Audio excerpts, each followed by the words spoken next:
आप सुन रहे हैं बैसाख महात्म्य स्कंद पुराण।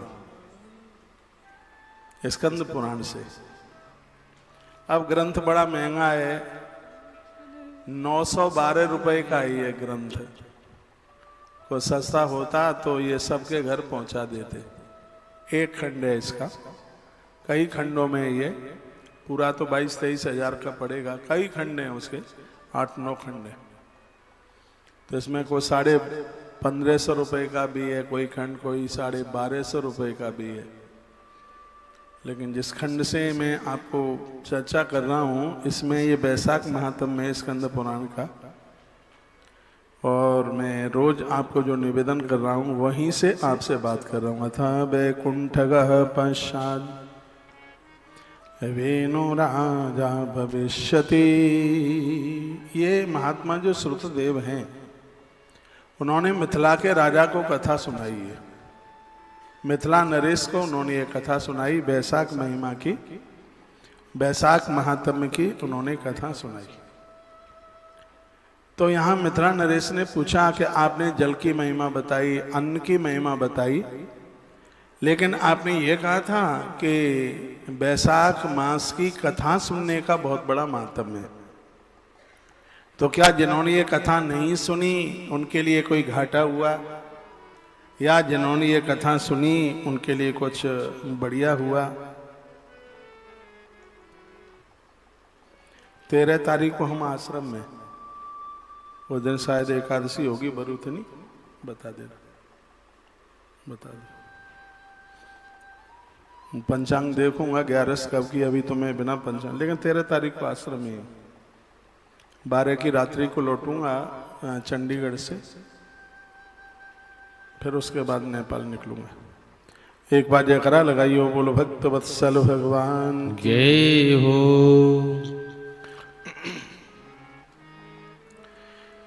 तो इस बैसाख मास की महात्म्य कथा के बारे में गुरुजी आप सुना दें तो आपकी बड़ी कृपा होगी। अभी आप सुन लें, भले ही आप 60, 70, 75, 50, 55 के हो गए हों, लेकिन ये कथा आप पहली बार सुनेंगे।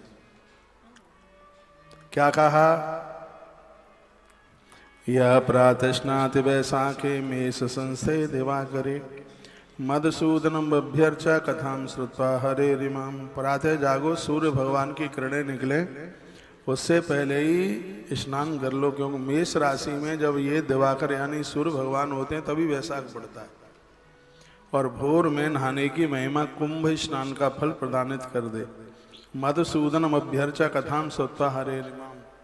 भगवान की पूजा करने के बाद में फिर भगवान की कथा सुनिए। बैसाख महात्म्य की किताब है तो बच्चों को पकड़ा दो, कहो बेटा हमें सुनाओ। ये आप घी का दिया जला करके और आसन लगा करके बैठ जाइए। सतपाप विनी मुक्तो याद विष्णु परम पदम।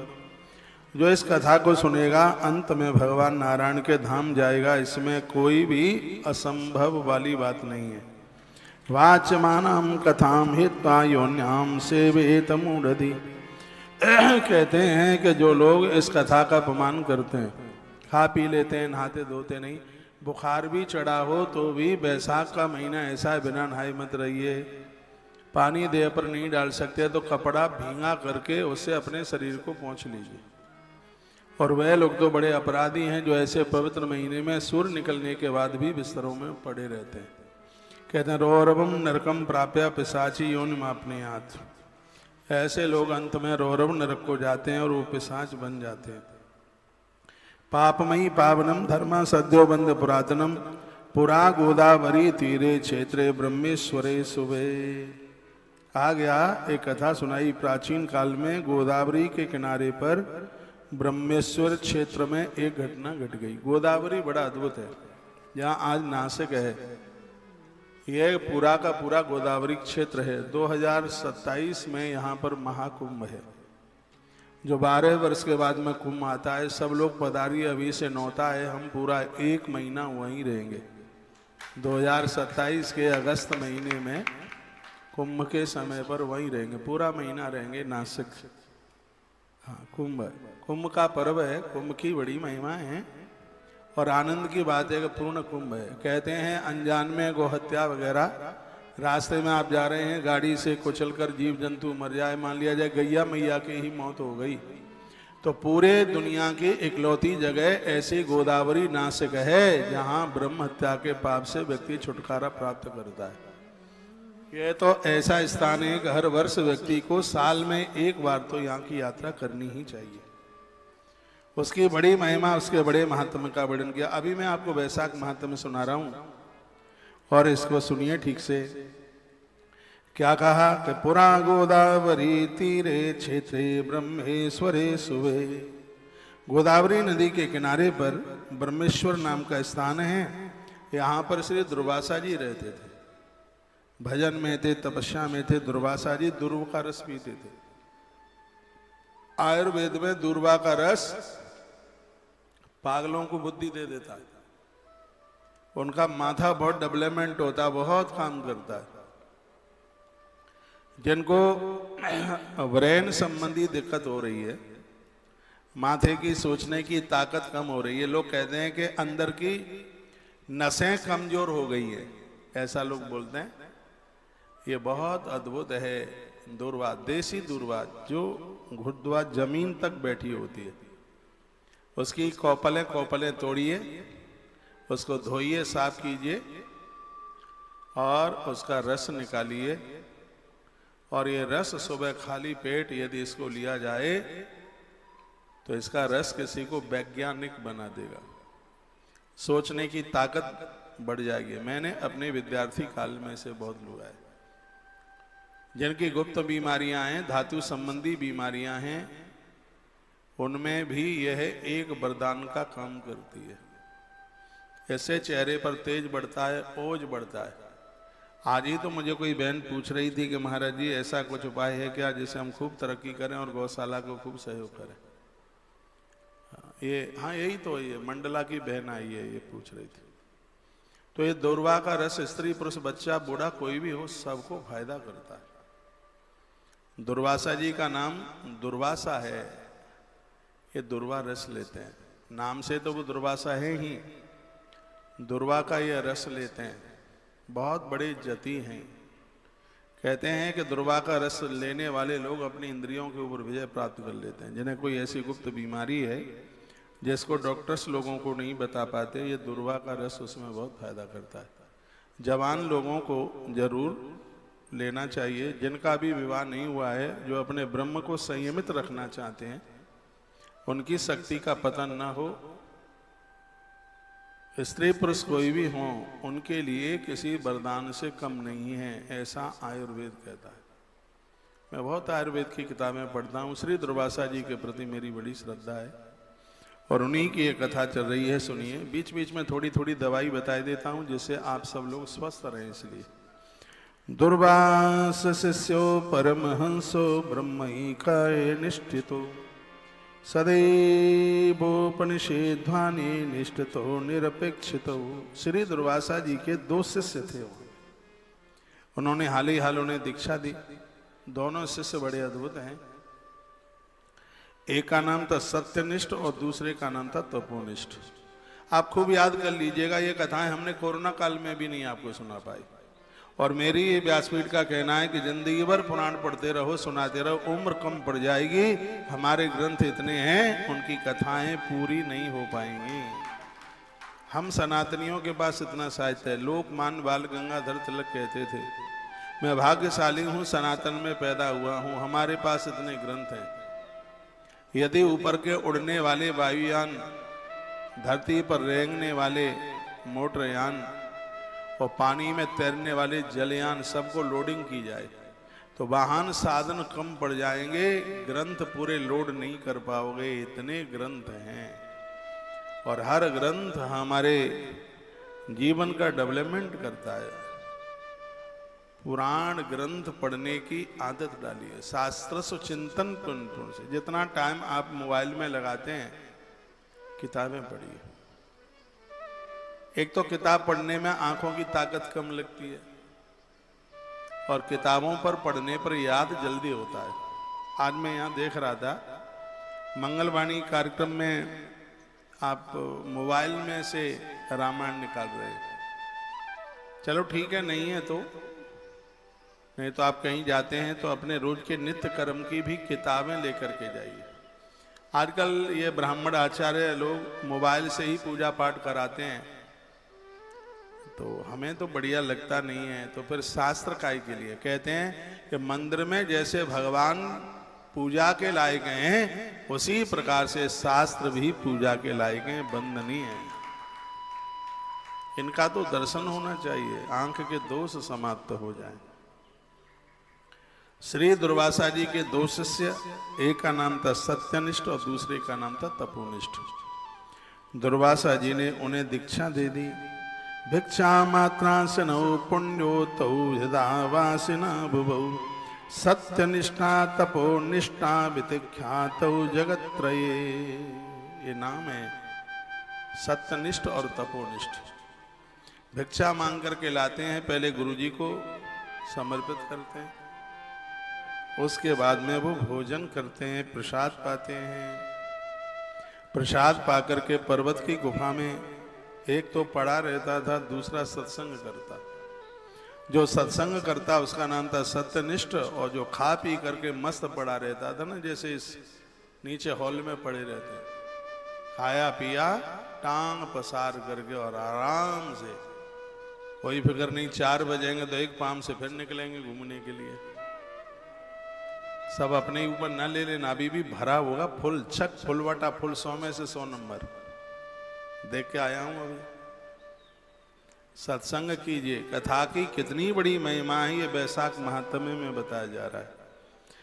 जो सत्यनिष्ठ नाम का चेला था दुर्वासा जी का, वो सत्संग करता था, वो कथा सुनता था। लेकिन जो दूसरा तपोनिष्ठ था, वह खा पी करके, नाम है तपोनिष्ठ। देखो बहुत लोग तो नाम को ही बदनाम करते हैं, खा पी करके पड़ा रहता है, और भी कोई कथा सुनने को जावे तो उनका रास्ता रोकता है।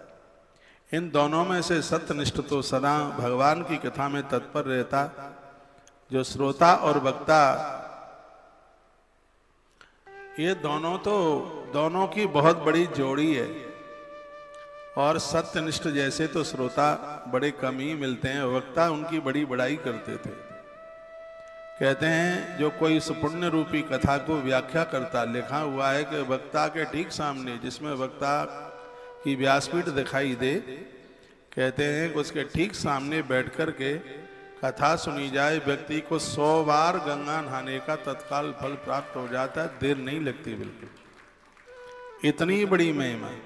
जो तीर्थ बहुत दूर थे और जो देवताओं के मंदिर अत्यंत दूरवर्ती, जहां लोग पहुंच भी नहीं सकते, लेकिन कथा में पहुंच करके सगरे तीर्थ कथा में आ जाते हैं, और उस व्यक्ति को संपूर्ण तीर्थ यात्रा करने का फल प्राप्त हो जाता है। आश्रम में वैशाख महात्म्य की कथा चल रही थी, दुर्वासा जी कथा सुनाते हैं, तो एक चेला जिसका नाम सत्यनिष्ठ है वो कथा सुनता है पूरी, और दूसरा है वो तपोनिष्ठ, वो खा पी करके पड़ा रहता है।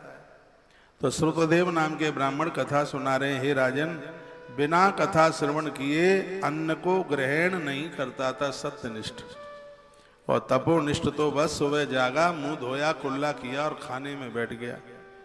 रोग से पीड़ित जो वक्ता अपने घर में ये कथा कहे, कहते हैं कि यदि किसी वक्ता को बीमारी हो गई है, किसी श्रोता को बीमारी हो गई है, जो वैशाख महात्म्य की कथा सुन ले, उसकी बीमारी जैसे जिस घर में बिल्ली होती है, चूहा घर छोड़ के चले जाते हैं, वैशाख महात्म्य की कथा सुनकर रोग भी ऐसे ही स्थान छोड़ के चले जाते।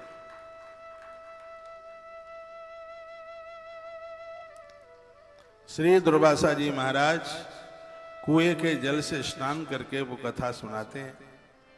जो मनुष्य ऐसे वक्ता के मुंह से कथा सुने, वो संसार के बंधन से मुक्त हो जाता है। लिखा है, वर्णन किया गया है, वो संसार के बंधन में बनता नहीं। कथाम वही सुनतम पुंसो जन्म बंधो न बद्धते। जन्म मरण के चक्कर से वह जीव मुक्त हो जाता है, स्त्री पुरुष कोई क्यों ना हो। भगवान विष्णु भगवान में सत्य बुद्धि उत्पन्न होती है कथा सुनने से, भगवान के प्रति श्रद्धा जागती है कथा सुनने से। यह कथा की इतनी बड़ी भैया महिमाएं हैं। भगवान विष्णु में स्नेह हो जाता है, साधु महात्माओं के प्रति श्रद्धा जाग जाती है कथा के द्वारा, ऐसा वर्णन किया। जो पुरुष ज्ञानहीन है, वो कर्महीन है, कथा में जिसका मन नहीं लगता। कथा की इतनी बड़ी महिमा है, जैसे अंधे के हाथ में दर्पण निष्फल हो जाता है, बिना सत्संग के जिंदगी भी ऐसे निष्फल हो जाती है। अंधे व्यक्ति के हाथ में शीशा दे दो, जिसके सिर के ऊपर बाल नहीं है उसे कंघी दे दो, तो उसका कोई मतलब नहीं है ना। थोड़ा सा समझिए। उसी प्रकार से यदि जीवन में सत्संग नहीं है तो बिना आंख वाले व्यक्ति के हाथ में दर्पण जैसा है। ये जिंदगी उनके लिए बिल्कुल ऐसी ही है। मनुष्य जीवन मिला है, सत्संग कीजिए, क्योंकि सत्संग के बिना विवेक नहीं है। बाबा तुलसी ने बड़ी सुंदर चौपाई डाली, बहुत प्यारी है, आनंद हो रहा है।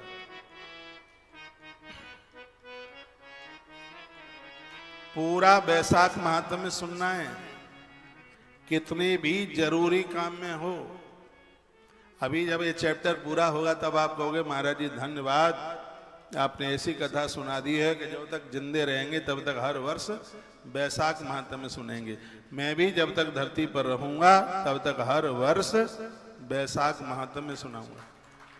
कथा करने के लायक न रहूं, व्यासपीठ पर बैठने के लायक इतना बूढ़ा हो जाऊं, तो भी भगवान से जरूर मांगूंगा कि मेरी अंतिम श्वास तक मुझे वैशाख महात्म्य सुनाने की ताकत भगवान मुझे देना।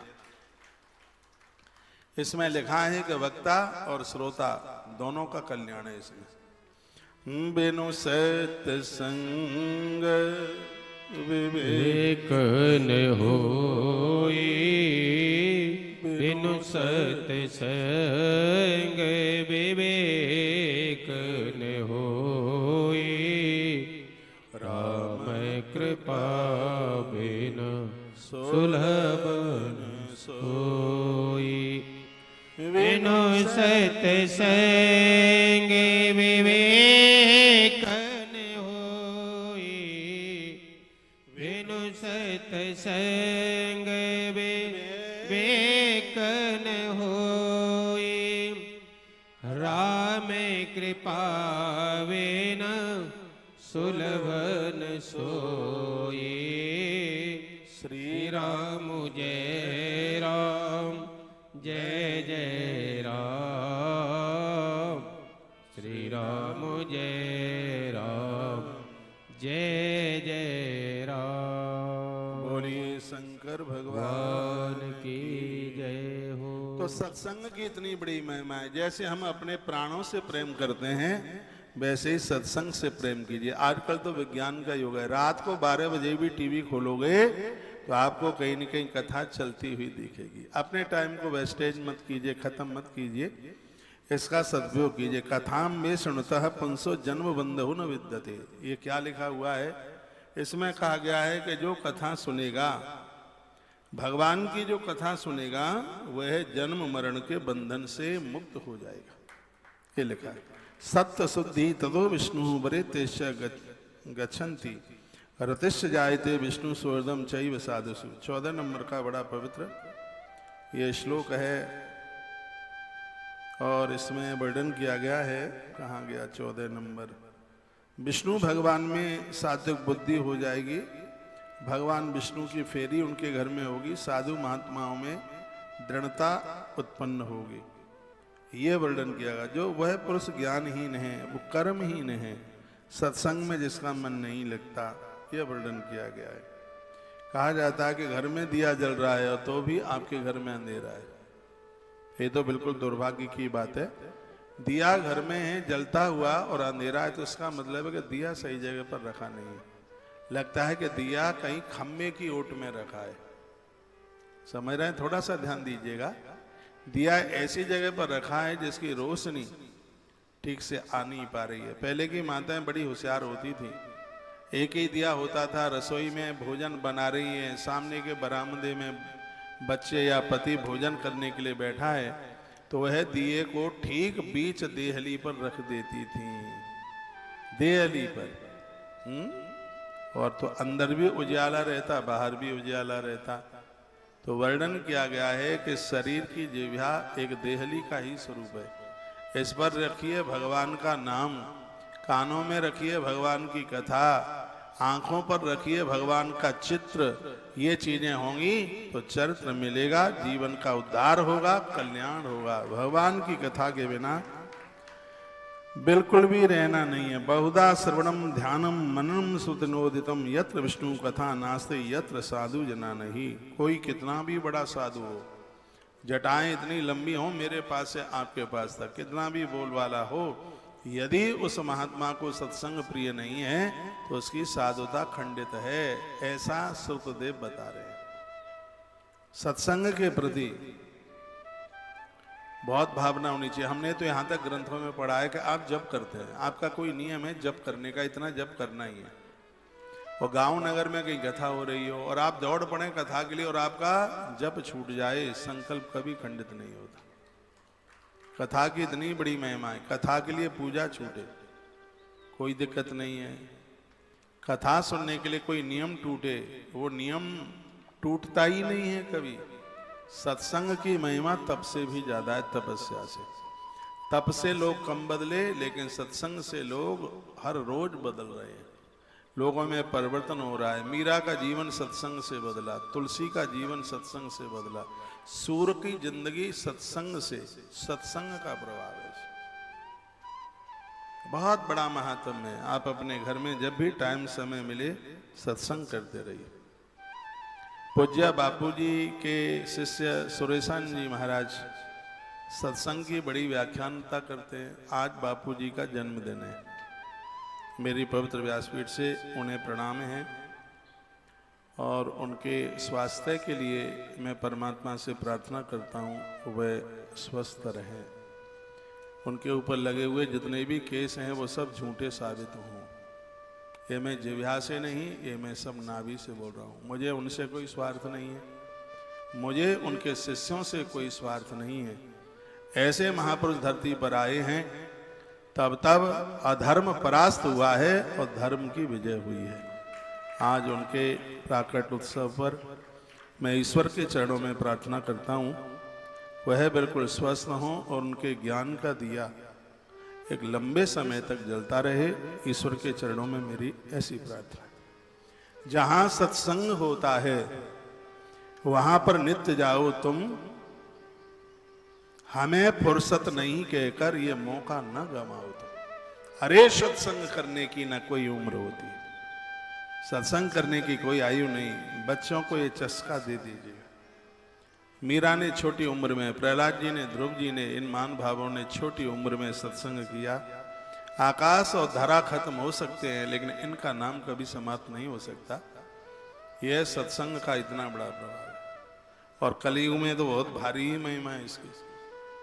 आज विज्ञान का युग है। कमरा बंद किए कि अपने अंदर घर में ही आप पूरी कथाओं का आनंद ले सकते। वर्तमान समय में तो इतना आनंद हो गया। पहले कथा सुनने वाले को वक्ता के घर जाना पड़ता था, लेकिन ईश्वर ने समय को देखा, आज वक्ता को कथा सुनाने के लिए श्रोता के घर जाना पड़ता है। आपको पता है पहले बेटी वाले के यहाँ बेटे वाले बारात लेकर के आते थे, मालूम है आपको? आपकी शादियां भी होंगी, बारात आई हुई होगी। पहले बारात आती थी, आजकल तो बेटिया वाले अपनी बेटी को लेके जाते हैं। सब उल्टा सा हो गया है। पहले श्रोता वक्ता के यहां जाते थे, लेकिन पोथी लेकर के आज वक्ता गांव गांव नगर नगर जाता है।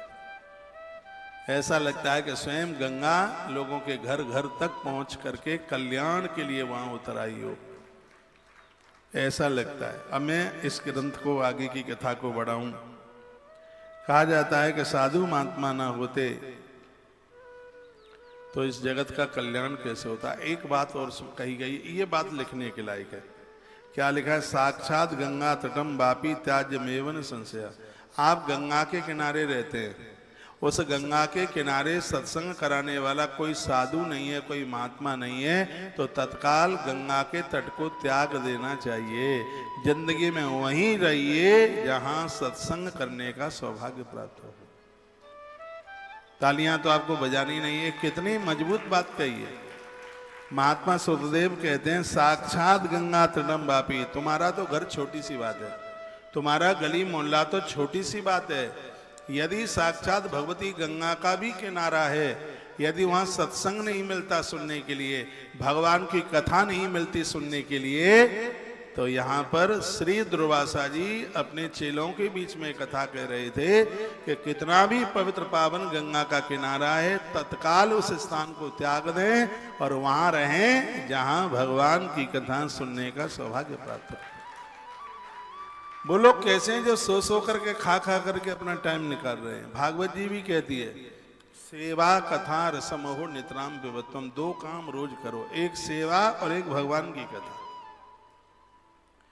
परमात्मा की जो कथा है वो पापों को पिघला करके बाहर कर देती है। ये श्लोक बड़ा बढ़िया, यद्देशे तुलसी नास्ति वैष्णवम धाम वासुवम, जहां तुलसी नहीं है वहां एक क्षण को भी नहीं रही है। जहां भगवान विष्णु की पूजा नहीं है, विष्णु का मंदिर नहीं है, भगवान का मंदिर नहीं है, ऐसा स्थान रहने के लायक नहीं है। ऐसा तो नहीं है कि आपके घर में तुलसी ना हो। इस ग्रंथ में लिखा है कि जहां तुलसी नहीं है वहां रहना नहीं है। जहां गायों की रमाने की आवाज सुनाई नहीं पड़ती वहां रहना नहीं है। जहां पर महापुरुषों की वाणी सुनने को नहीं मिलती वहां पर रहना नहीं है। और जहां पर भगवान का मंदिर नहीं है दूर दूर तक, उस स्थान पर भी बिल्कुल रहना नहीं है। आप नया कोई प्लॉट खरीदने को जा रहे हो या फ्लैट मकान खरीदने को जा रहे हो, पहले ये देखो गली मोहल्ला कैसा है, आसपास कोई मंदिर है कि नहीं, अच्छे लोग रहते हैं कि नहीं। मैं कहूँगा आप अपने नगर गांव में एक टोली बनाइए, गोपी मंडल नाम दे दो, ललिता मंडल नाम दे दो, विशाखा मंडल नाम दे दो, राधा मंडल नाम दे दो, मंडली का कुछ भी नाम आप रख सकते हैं। हफ्ते में एक बार वो आप निश्चित कर लीजिए, घर घर जाकर के सत्संग कीजिए, कीर्तन कीजिए, हरि नाम संकीर्तन कीजिए। चैतन्य महाप्रभु ने पूरी सोती हुई दुनिया को कीर्तन के माध्यम से जगा दिया। हरे राम राम राम हरे हरे, हरे कृष्णा कृष्णा कृष्णा हरे हरे। घर में बहुएं काम करने को आ गई हैं, सब ठाट बाट है, तो फिर आलस क्यों है, प्रमाद क्यों है। नाम संकीर्तन कीजिए, अच्छी बातें सुनाइए, कथाएं सुनाइए। कंठस्थ नहीं है तो किताब पढ़ करके सुनाइए। कभी शिव पुराण सुना दो, कभी पद्म पुराण सुना दो, कभी नारद पुराण सुना दो, कभी श्रीमद् भगवत गीता सुना दो। एक बात को जीवन में नहीं भूलना, भले ही हमें गंगा का किनारा मिल गया है, यदि वहां सत्संग नहीं है, वहां कथा नहीं है, तो गंगा के किनारे को भी छोड़ने में ही फायदा है, उसे छोड़ दीजिए। इसलिए छोड़ दीजिए क्योंकि जहां कथा होती है वहां स्वयं गंगा जी खुद वहां चल करके आ जाती है।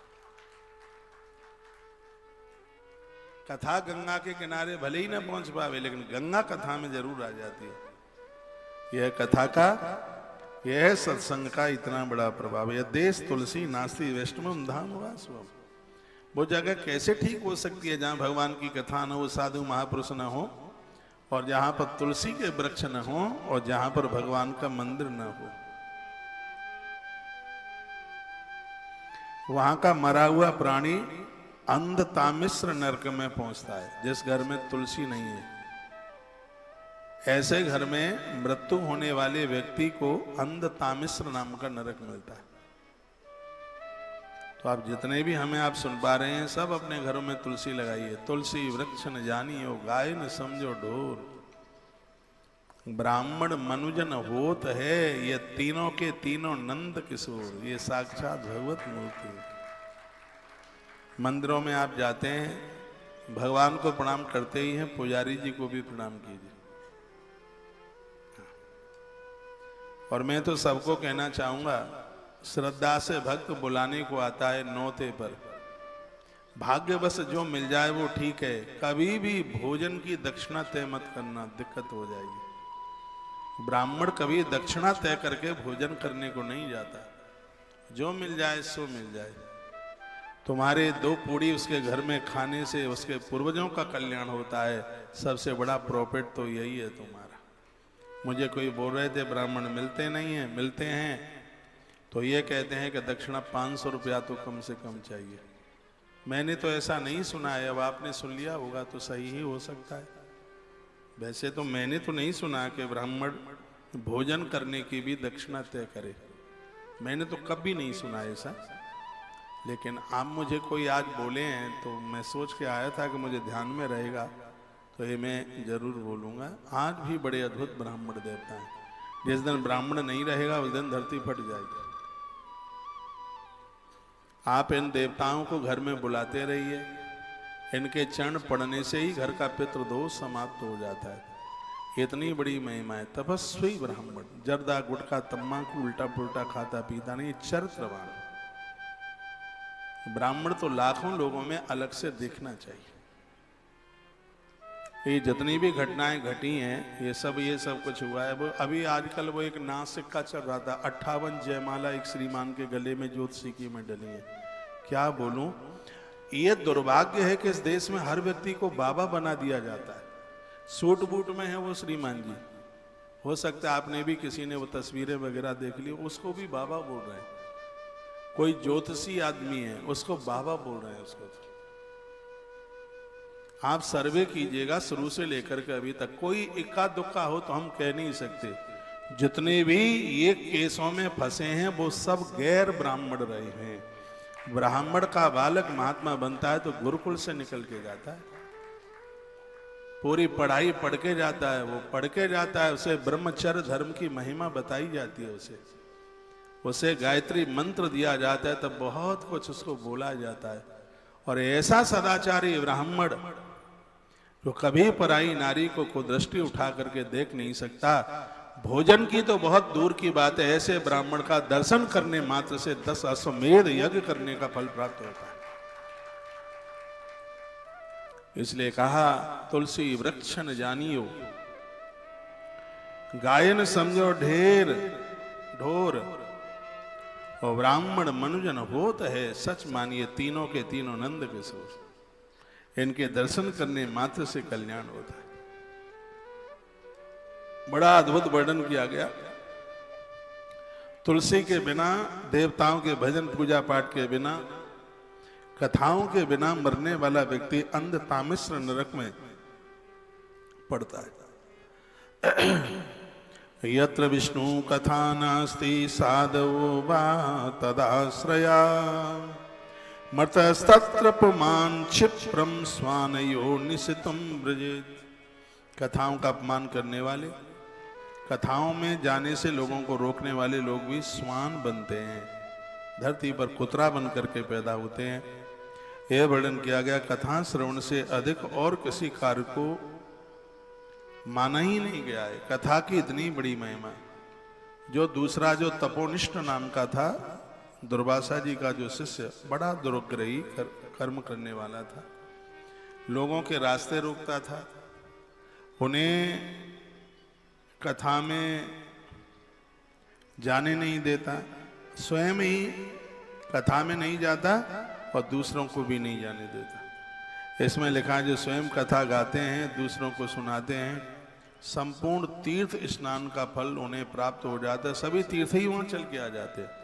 मेरी बात का विश्वास कर लेना। आप अकेले वृंदावन में बैठे हैं और आप बैसाख महात्म्य सुन रहे हैं, तो संपूर्ण तीर्थों की यात्रा करने का आपको पुण्य प्राप्त हो रहा है।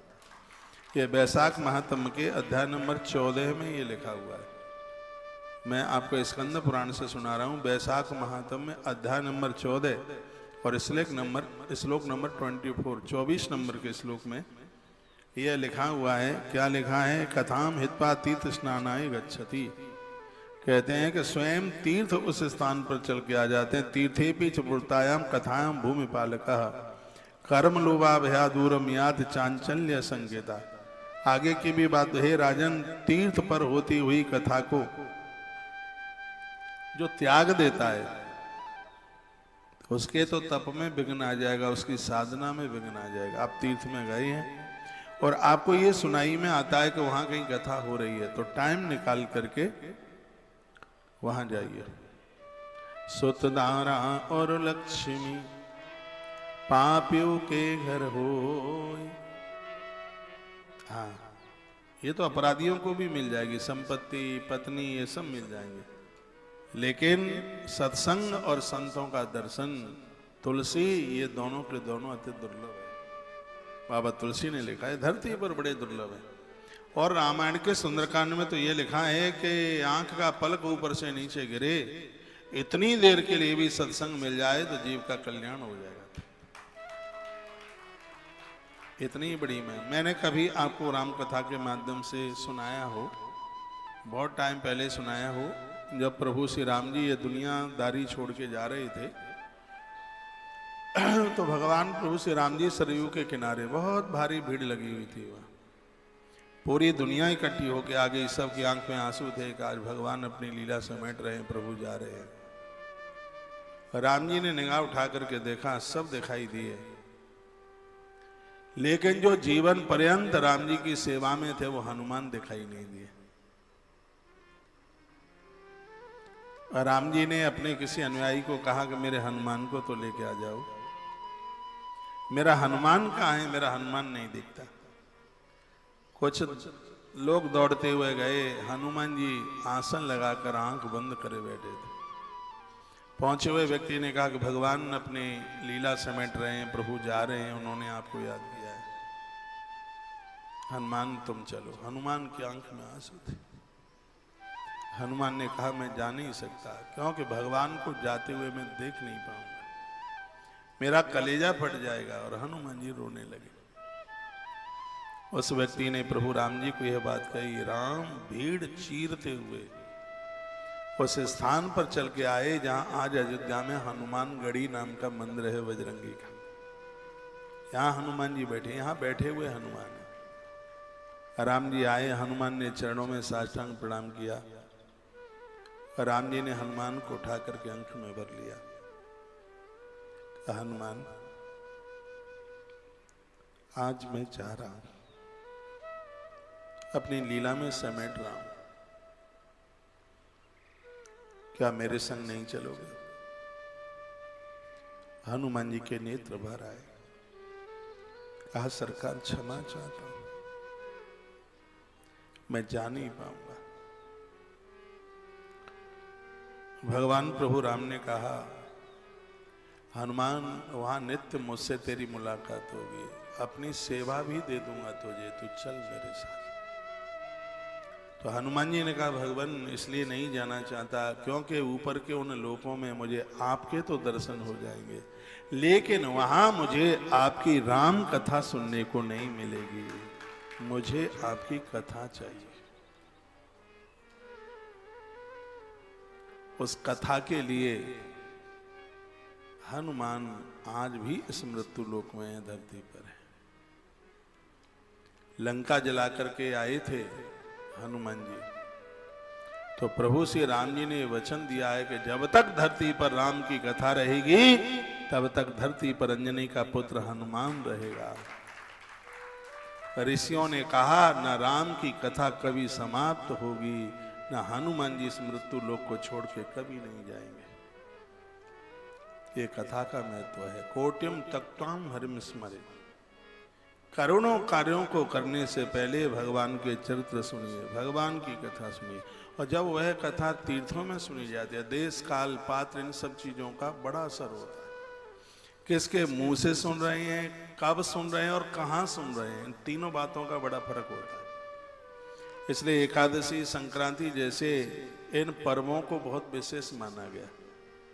किससे सुन रहे हैं, कहाँ सुन रहे हैं और कब सुन रहे हैं, कथा में तीनों बातों का महत्व। इस समय वैशाख का महीना है और ये पूरा का पूरा महीना पर्व वाला महीना है। एक तो वैशाख के महीने में सुन रहे हैं आप, वृंदावन की भूमि में सुन रहे हैं, और एक उससे सुन रहे हैं जो बिना यज्ञ किए बिना एक दिन भी नहीं रह सकता। हम लोग नित्य यज्ञ करते हैं, रोजाना भगवान महादेव का अभिषेक करते हैं। हमने पढ़ा कि भगवान व्यास ने दूध पी करके ग्रंथ लिखे। मैंने बहुत टाइम पहले ये बात पढ़ी। भगवान व्यास ने सिर्फ दुग्ध लेकर के इन पुराणों को लिखा। जब ये मैंने पढ़ा कोरोना काल में तो मुझे बड़ी खुशी हुई है। गुरुदेव व्यास प्रभु, आपने दूध पी करके इन ग्रंथों को लिखा, तो आपके दास ने सिर्फ दूध पी करके इन ग्रंथों को सुनाया।